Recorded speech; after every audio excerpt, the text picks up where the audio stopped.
Okay, so to get started, I mean, the resources for it are on GitHub. So this GitHub link right here is your entry point into where you can find everything that you need.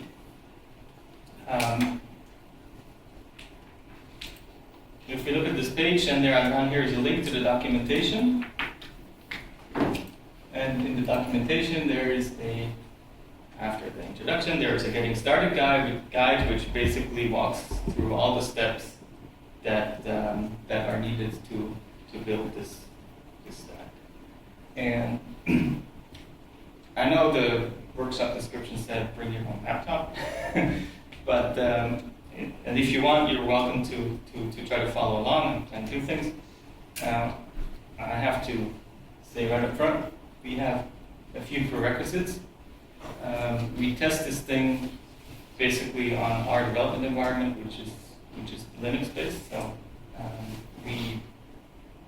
if you would like to, or if you're unfortunate enough that you have to use a different operating system, we leave this as an exercise to the reader.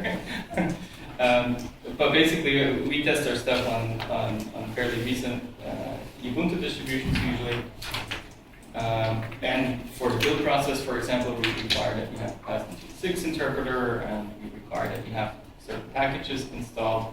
If you want to use the simulation environment, which I'll get to later, which also depends heavily on Python, there are some more Python packages that you would need to install there.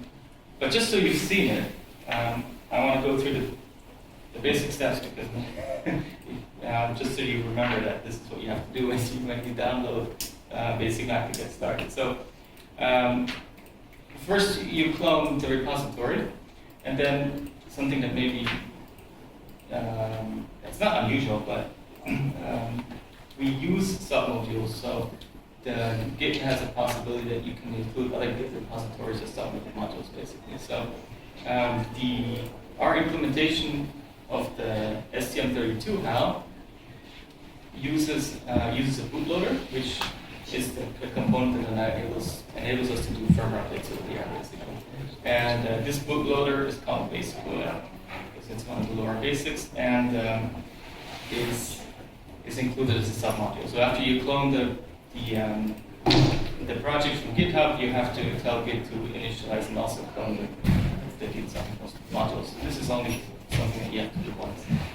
And then what I recommend that you do right away is go to the basic loader directory, or do it from there with the -c directive, and type make there, and that will build all the bootloaders that are supported, and then you have all the prerequisites for building projects already done. You won't have to do it later.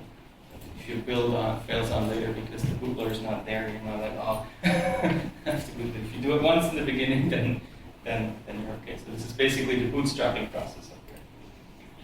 And then you're basically ready to, if you have that and the other prerequisites that are listed on the website installed, then you're basically ready to go into a project and type make, and make will build the project. I will, afterwards, when I explain the build environment, I will show. These are basic steps to get going.